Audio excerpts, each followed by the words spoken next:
ठरलं तर मग मालिकेच्या आजच्या भागामध्ये आपण पाहणार आहोत की सकाळ झालेली असते. अर्जुनला जाग येते. अर्जुन पाहतो तर काय त्याच्या बाजूला सायली नसते आणि म्हणूनच तो विचार करतो की माझी बायको सकाळ सकाळी कुठे गेली. तो जोरात बायको बायको बोलणार तितक्यातच साईड टेबलवर दिसलेली कॉफी त्याला दिसू लागते आणि ठेवलेली ती कॉफी तो हातात घेतो. त्याच्या खाली एक पिंक कलरची चिठ्ठीसुद्धा असते.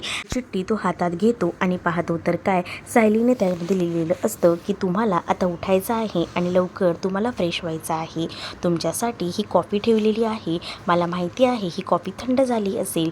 तर आता खरंच कॉफी थंड झालेली असते. अर्जुन म्हणतो की हो खरंच कॉफी थंड झाली आहे. तर सायलीने सगळी काही सोय अर्जुनची करून ठेवलेली असते. परंतु सायली सकाळीच कुसुमकडे गेल्यामुळे घरात सगळ्यांचीच पंचायत उडालेली असते. इकडे मात्र प्रिया ही फक्त मोबाईलमध्ये व्हिडिओज बघत असते. तिचं घरात कोणाकडेही लक्ष नसतं, कोणाचं काय चाललंय याकडे. इकडे आता पूर्णाजींचा काढासुद्धा नसतो, कारण पूर्णाजींचा काढा हा सायलीच बनवत असते. त्याचसोबत आता प्रतापचं सामानसुद्धा जागच्या जागी सापडत नसतं. त्याला योगा मॅटसुद्धा सापडत नसते आणि ह्या सगळ्याची सोय आपली सायलीच करत असते. पण सायली आता घरात नसल्यामुळे खूप जास्त प्रॉब्लेम्स क्रिएट झालेले असतात. आता सकाळचा चहा कॉफी यासुद्धा प्रकार काहीच घडलेला नसतो. तर इकडे मात्र खूप खुदू हसायचं काम मात्र प्रिया करत असते, कारण ती मोबाईलमध्ये व्हिडिओज पाहत असते. अर्जुन आता या सगळ्यांना पाहतो. तर अर्जुनला खरं तर सगळ्यांना पाहून हसू येतं, कारण आता अश्विनसुद्धा आलेला असतो आणि तो म्हणत असतो की माझी स्मूदी कुठे आहे, कारण त्याची स्मूदी देखील आता सायलीच बनवत असते. तर आता प्रताप म्हणत असतात की सायली घरात नाही आहे, पण घराची किती वाट लागलेली आहे. तर आता अश्विन अर्जुनकडे बघत असतो. तर त्यांचं लक्ष मोबाईलमध्ये घुसणाऱ्या त्या प्रियाकडे असतं. प्रियाला कसलंही भान नसतं. घरात सगळीच जण ना काय पाहिजे काय कडे जरा देखील ती लक्ष देत नसते, फक्त मोबाईलमध्ये असते. त्याच वेळेला आता कल्पनाला तो म्हणत असतो काय मग आई, आज सगळं काही व्यवस्थित जागच्या जागी आहे ना, कारण आज सायली नाही आहे, घरातली मोठी सून नाही आहे. तुम्ही त्या घरातल्या मोठ्या सुनेचं जरा देखील कौतुक करत नाही, म्हणजेच तुम्हाला फक्त तुमची ही धाकटी लाडकी सूनच आवडते, असं देखील अर्जुन आता त्या प्रियाकडे बघून बोलत असतो. प्रिया मात्र त्या मोबाईलमध्ये व्हिडिओज बघण्यामध्ये बिझी असते आणि ती जोरात हसत असते. कल्पना आता अर्जुनला म्हणत असते की अर्जुन तुला काय म्हणायचं काय आहे, तुझी बायको नसेल तर आपलं घर काहीच चालणार नाही का, तर हा तुझा मोठा गैरसमज आहे. तर अश्विन म्हणत असतो माझी स्मृती कुठे आहे. अश्विनला तर स्मृती हवी असते, पण ती काही त्याला सापडत नसते, कारण सायलीच हे सगळं करत असते. त्यानंतर अर्जुन जो आहे तो देवघरामध्ये सुद्धा जातो. देवघरामध्ये सुद्धा देवाची पूजा वगैरे काहीच केलेली नसते आणि त्याचसोबत तिथे आता जे काही ताट ठेवलेलं असतं त्याच्यामध्ये फुलंसुद्धा काढलेली नसतात, कारण सायलीची सवय असायची सकाळ झाली की सगळं काही करायचं, सगळ्यांचं लक्ष द्यायचं आणि त्याचसोबत देवाची पूजा करायची आणि फुलंसुद्धा काढून आणायची. इकडे प्रतिमाला सायलीची आठवण येत असते आणि म्हणजेच सायलीने प्रतिमाला कसं घरी आणलेलं होतं हा सगळा प्रसंग प्रतिमाला आठवतो आणि प्रतिमाला आता तिच्यामध्ये आणि सायलीमध्ये साम्य आहे हे सुद्धा लक्षात आलेलं असतं आणि त्यामुळे आता प्रतिमा जी आहे ती विचार करत असते आणि प्रतिमाला गणपतीचा तो क्षण आठवतो, ज्यावेळेला प्रतिमाने आणि सायलीने दोघांनी मिळून मोदक केले होते आणि पूर्णाजी म्हणाल्या होत्या की मायलेकी कशा मोदक बनवतात, अगदी तशाच सेम टू सेम मोदक तुम्ही केलेले आहेत. त्याच वेळेला सायलीबद्दल त्यांना कुठेतरी वाटत असतं की नाही, सायली ही बहुधा माझीच मुलगी आहे. पण आता त्यांचे जे काही फोटोज आहेत त्या फोटोची मागणी करू लागते आणि म्हणत असते की आपला जुना अल्बम असेल ना तर सुमन मला तो जुना अल्बम आणून दे, मला ना जरा फोटोज बघायचे आहेत. तर आता सुमन अल्बम आणायला जाते. तर इकडे मात्र कल्पनाला अर्जुनने घराबाहेर आणलेलं असतं आणि तिथे रांगोळी नसते आणि म्हणून रांगोळी कुठे गेली असा प्रश्न आता अर्जुन करू लागतो. तर कल्पना म्हणत असते की आज प्रियाने रांगोळी काढली नाही. तर अर्जुन म्हणत असतो प्रिया कुठे रोज रांगोळी काढते, रोज तर रांगोळी काढायचं काम सायलीच करत असते, फक्त प्रियाने 9 दिवस दाखवले, ते सुद्धा 2च दिवस तिने रांगोळ्या काढल्या आणि तू आता त्या गोष्टीचा विचार करत बसली आहेस का. तर इकडे रविराज मध्ये असलेल्या फोटोजमध्ये आता प्रतिमाची ओळख पटवून देत असतात आणि आपण या क्षणी या साताऱ्याच्या इकडे गेलो होतो, त्याचसोबत इकडे अलिबागला गेलो होतो, इकडे हा फोटो काढलेला आहे अशी ओळख करून देत सांगू लागतात. तर इकडे मात्र नागराजला टेन्शन आलेलं असतं. नागराज विचार करतो की ही बाई फोटोज कशाला बघते, हिला काही आठवतंय की काय, हिला जर काही आठवलं ना तर खूप मोठा प्रॉब्लेम होऊन बसेल, सगळंच हातातून जाईल असं नागराज विचार करत असतो. तर रविराज मात्र आता प्रतिमाची मेमरी पुन्हा यायला हवी म्हणूनच तिला सगळ्या फोटोंची ओळख करून देत असतात आणि त्याचसोबत प्रतिमा, रविराज आणि त्याचसोबत छोट्या सायलीचे सुद्धा यामध्ये फोटोज असतात. आणि हे सगळे फोटोज जेव्हा आता प्रतिमा बघत असते तेव्हा प्रतिमा विचार करत असते. तर नागराज तिला विचारतो, काही वहिनी आठवते का? प्रतिमा म्हणते, नाही ना, मला काहीच आठवत नाही आहे, म्हणून तर मी हा अल्बम मागवला होता. जुन्या काही आठवणी बघितल्यानंतर निदान तेवढं तरी आठवते का याचाच विचार मी करत होते. तर इकडे मात्र कल्पनाला अर्जुनने चांगलं सुनावलेलं असतं, रांगोळीवरनंसुद्धा आणि सगळ्या खानावरनंसुद्धा. तर आता विमल म्हणत असते की चला तुमच्यासाठी चहा तर बनवलेला आहे, नाश्त्याचं काय ते मी बघते.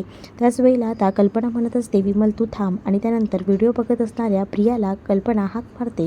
कल्पना आता प्रियाला म्हणत असते की ए प्रिया उठ, नाश्त्याचं काय? त्यावर नाश्ता, मला ना खूपच भूक लागली आहे, असं आता कल्पनाला प्रिया म्हणू लागते.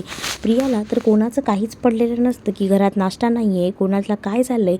ती आता म्हणू लागते की मला खूप भूक लागलेली आहे, मी काम करते, मला ना भूक लागलेली आहे, तर मी रूममध्ये जाते, तुम्ही मला ना तिथे आणून द्या नाश्ता. त्याच वेळेला आता इथे अर्जुन पाहतच राहतो. अर्जुनला खूप जास्त हसू येत असतं. तर आता प्रताप म्हणत असतात की मला मॅट कुठे आहे ती शोधून दे. तर आता प्रिया म्हणत असते की बाबा तुम्हाला मॅट भेटत नाही आहे ना, थांबा, आज तुम्हाला मॅट शोधून नाही भेटली तर काम करा, आज योगाच करू नका, तो स्किप करा. तर आता स्मूदी हवी आहे, स्मूदी तरी दे मला बनवून. अश्विन आता प्रियाला म्हणतो. प्रिया म्हणत असते की मी तुला रेसिपी पाठवते, तू बघून घे. तर इकडे आता नागराज जो असतो तो मात्र प्रतिमाला सांगत असतो की तू बघ, डोक्याला जास्त प्रेशर देऊ नकोस, जर तू जास्त प्रेशर दिला तर त्याचा त्रास होऊ शकतो, कारण डॉक्टरांनी सांगितलेलं आहे मेंदूला जास्त प्रभाव पडू द्यायचा नाही, नाहीतर सगळ्या काही गोष्टी हातातून बाहेर जातील, असं देखील आता प्रतिमाला तो म्हणू लागतो. तर इकडे मात्र आता प्रियाचं हे जे काही वागणं असतं ते पाहून तर आता पूर्णाजीने हात टेकलेले असतात, कारण ती स्मृतीसुद्धा बनवून देत नसते आपल्या नवऱ्याला. सरळ म्हणते मी तुला व्हिडिओ पाठवते, तो बघ आणि बनव.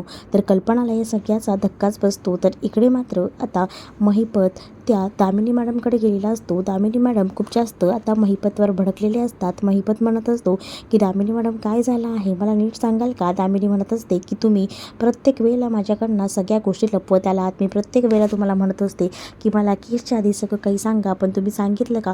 त्या पिंट्याला तुम्ही हरीश म्हणून वापरत होतात आणि त्याच वेळेला आता त्या पिंट्याचे सगळे कारनामे कोर्टात उघड झालं, आत्ता मला तुम्ही सांगताय, मग ह्यामध्ये तुमची किती चूक आहे हे तुम्हाला तरी दिसतंय का? आता या सगळ्यातून मी तुम्हाला वाचवू शकत नाही, आता कोर्ट तुमची कसून चौकशी करणार आहे, म्हणजे करणार आहेच. तर इकडे मात्र आता प्रियाला भूक लागलेली असते, म्हणून ती स्वतः सगळ्यांना नाश्ता न करता स्वतःलाच म्हणत असते की मला ना आता ना नाश्ता हवा आहे, मला इथे व्हिडिओसुद्धा बघता येत नाही आहे, मी काम करते, माझ्या रूममध्ये जाऊनच व्हिडिओ एन्जॉय करते, कारण का इथे तुमच्या सगळ्यांची बडबड चाललेली आहे, कोणाला स्मूदी हवी तर कोणाला मॅट हवी, पण हे काही मी देऊ शकत नाही. त्याच वेळेला आता कल्पना म्हणू लागते की काय चाललं आहे प्रिया तुझं? तर पूर्णाजी म्हणते हिच्याकडनं काही विचार करणंच चुकीचं आहे, कारण मला आता काढा हवा होता, हिचं हे जे काही वागणं आहे ना त्यावरूनच मला कळतं हिला काढा काहीच येणार नाही. आता काढायची गोष्ट केल्यावर इकडे मात्र जी प्रिया असते ती म्हणत असते की तुम्ही एक काम करा, तुम्हाला स्मूदी हवे, काढा हवा आहे ना, विमलला सांगा, विमल तुम्हाला बनवून देईल, पण आता मला लई भूक लागली आहे, विमल मला वरती नाश्ता घेऊन ये. आणि असं बोलून प्रिया आता तिकडनं जात असते.